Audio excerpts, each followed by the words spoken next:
UTL solar लावणार आणि सबसिडीही मिळवून देणार। भाजपच्या मुख्यमंत्रीपदाला शिंदेंचा पाठिंबा, सरकार बनवताना माझा कुठलाही अडसर मनात ठेवू नका, मोदी शहांना फोन करून सांगितले, शिंदेंचं वक्तव्य।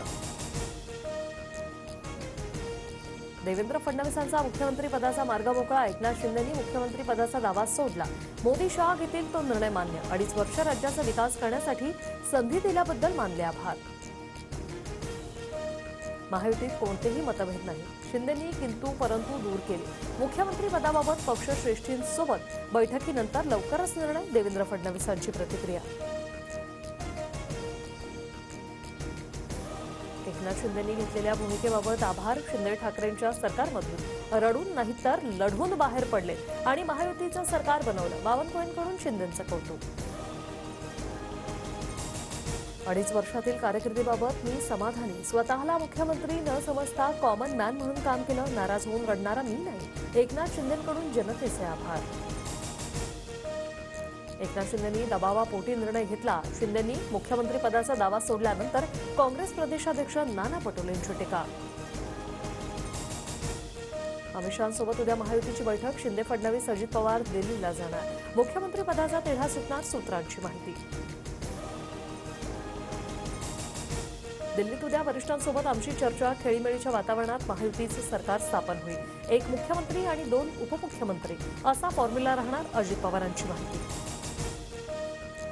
मुख्यमंत्री भाजपचा असेल आणि देवेंद्र फडणवीसच असतील, भाजप नेते सुधीर मुनगंटीवार यांचा दावा। मुख्यमंत्री कोणी होऊ द्या, देणं घेणं नाही, आरक्षण घेणारच, उपोषणाच्या तयारीला लागलो, जरांगेंची प्रतिक्रिया।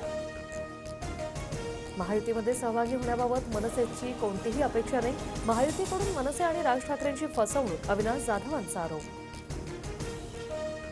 आम्हाला मतपत्रिकेवरच निवडणुका हव्यात, काँग्रेस राज्यभर सह्यांची मोहीम सुरू करणार, नाना पटोलेंनी सांगितली आंदोलनाची रूपरेषा। ईव्हीएमबाबत सुप्रीम कोर्टानं निर्णय दिलाय, विरोधकांनी रडीचा डाव बंद करावा, देवेंद्र फडणवीसांचा आरोपाला प्रत्युत्तर। विधानसभा निवडणुकीत ईव्हीएमने घात केला, ईव्हीएमबाबत राज ठाकरे लवकरच भूमिका मांडतील, मनसे नेत्यांची माहिती।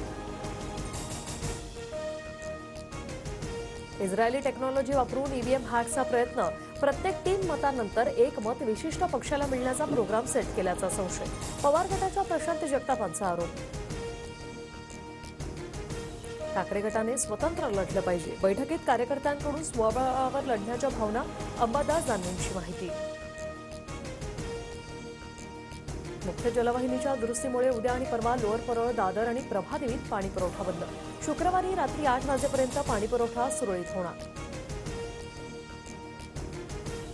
अजमेर दर्गात शिवमंदिर असल्याचा दावा, हिंदू पक्षकारांची याचिका न्यायालयाने स्वीकारली, दर्गा कमिटीसह सर्व पक्षकारांना नोटीस, 5 डिसेंबर रोजी पुढील सुनावणी।